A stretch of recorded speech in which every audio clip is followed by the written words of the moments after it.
Tapi karena kasih karunia Tuhan, kita orang yang berdosa, kita yang tidak layak di hadapan Tuhan, ketika kita mendeklarasikan diri saya percaya Tuhan Yesus, maka dosa kita itu dihapuskan oleh Tuhan, ganti statusnya oleh Tuhan menjadi anak-anak Allah.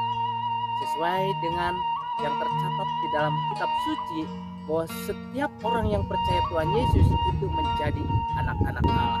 Kalau kita menjadi anak-anak Allah, tentu kita juga punya hak untuk tinggal bersama dengan Allah di surga. Percayalah pada Tuhan Yesus, maka status Anda akan dirubah. Tuhan memberkati.